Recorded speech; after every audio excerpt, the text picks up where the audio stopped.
Olá, pessoal. Hoje nós vamos falar de Carlos Drummond de Andrade. A gente está vendo a segunda fase modernista, ok? E Carlos Drummond de Andrade foi um dos maiores poetas dessa fase. Ele participou em poesias, mas ele tem uma vasta obra com todas as características, né? Dentre todas as características que compõem essa etapa aí do modernismo, essa segunda fase modernista. Carlos Drummond de Andrade, 1902 a 1987. Foi um dos maiores poetas brasileiros do século XX. No meio do caminho, tinha uma pedra. Tinha uma pedra no meio do caminho. Este é um trecho de uma das poesias de Drummond que marcou o segundo tempo do modernismo, essa segunda fase modernista. Infância e formação. Carlos Drummond de Andrade nasceu em Itabira de Mato Dentro, interior de Minas Gerais, no dia 31 de outubro de 1902, filho dos proprietários rurais Carlos de Paula Andrade e Julieta Augusto Drummond de Andrade. Em 1916, ingressou em um colégio interno em Belo Horizonte.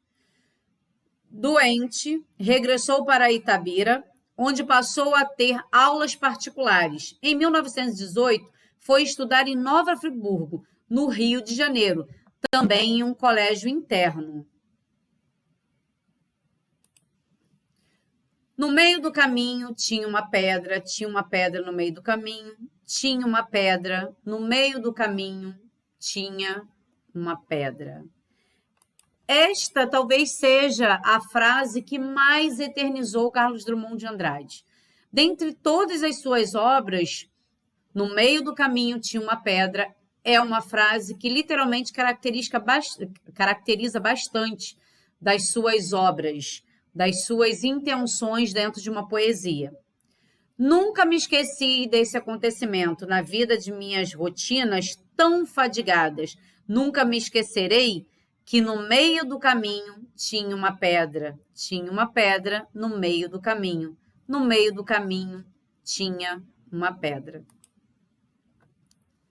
Ainda nesse ano, ingressa no serviço público como auxiliar de gabinete da Secretaria do Interior, em 1930. Já era auxiliar de gabinete da Secretaria do Interior de Minas Gerais. Ainda em 1930, publicou o volume Alguma Poesia, abrindo o livro com o poema de 7 faces. A Rosa do Povo. Em 1945, Drummond deixa o gabinete do Ministério. Nesse mesmo ano, publica o livro de poemas A Rosa do Povo, onde condena a vida mecanizada e desumana de nossos dias e espalha uma carência de um mundo certo, pautado na justiça, que venha substituir a falta de solidariedade de seu momento. A poesia de caráter social assume nova dimensão e seus temas preferidos são a angústia dos seres escravos, do progresso, o medo, o tédio, a solidão do homem moderno, o que era, na verdade, dentro das características modernistas, algo que mais afetava os seus escritores, né? Sempre dentro de um estar acompanhado e só ao mesmo tempo, de uma solidão interna, uma solidão não de companhia externa, de amigos, mas uma solidão interna. Essa movimentação do mundo moderno deslumbrava e acolhia sentimentos ali não muito libertários, ao mesmo tempo que a expressão era libertária. Então, há um conflito interno entre os personagens, né? Entre os escritores, poetas dessa fase. O livro é, ao mesmo tempo, um misto de condenação e exaltação, porque existe a esperança de um mundo melhor. Uma flor nasce na rua, passem de longe bondes, ônibus, rio de aço do tráfego, ou seja, a representação da flor e o tráfico esse tráfego, essa movimentação onde liberta e oprime ao mesmo tempo. Uma flor ainda desbotada ilude a polícia, rompe o asfalto, faça um completo silêncio, paralisem os negócios. Garanto que uma flor nasceu. Entre os anos de 1945 e 1962, foi funcionário do Serviço Histórico e Artístico Nacional. Em 1946, foi premiado pela Sociedade Felipe de Oliveira, pelo conjunto de obras. Esse poema relata exatamente esse conflito interno, né, de no asfalto nascer uma flor, ou seja, no movimento, na modernidade, nasce aquilo que ainda está recluso, que ainda está obstruído um pouco dentro do poeta. Característica da obra de Drummond. Poeta da segunda geração modernista, a maior figura da geração de 30, embora tenha escrito ótimos contos e crônicas, Carlos Drummond se destacou como poeta. Drummond produziu uma poesia de questionamento em torno da existência humana, do sentimento de estar no mundo, na inquietação social, religiosa, filosófica e amorosa.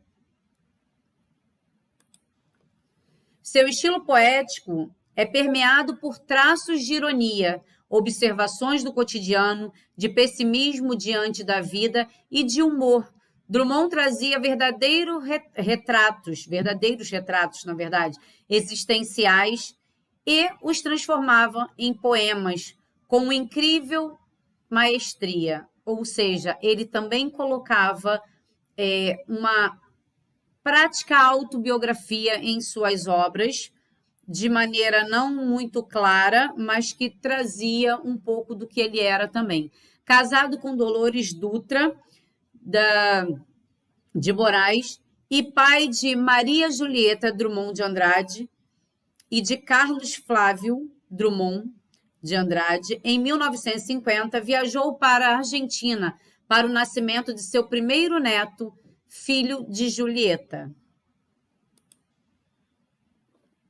Anos 50 e 60. Ainda em 1915, Drummond estreia como ficcionista com a obra Contos de Aprendiz, mas é na poesia que se destaca. Em 1962, se aposenta do serviço público, mas suas produções poéticas, de modo geral, não param, tá? Ele escreve também crônicas, como Jornais do Rio de Janeiro. Em 1967, para comemorar os anos 40, né, do poema, no meio do caminho, Drummond reuniu extenso material publicado sobre ele, no volume Uma Pedra no Caminho, Uma Pedra no Meio do Caminho, biografia de um poema. Dentre todas as obras, né, de Carlos Drummond de Andrade, alguma poesia, 1930, seria o início ali das suas produções, Brejo das Almas, Sentimento do Mundo, Poesias, A Rosa do Povo, Poesia Até Agora, entre outras, além de algumas prosas, como Confissões de Minas, Contos de Aprendiz, Passeio da Ilha e Moça Deitada na Grama, em 1987, sua última produção. Carlos Drummond de Andrade veio a falecer pouco tempo depois de sua filha, o que ele trazia com uma grande angústia por pouco tempo dentro do seu peito.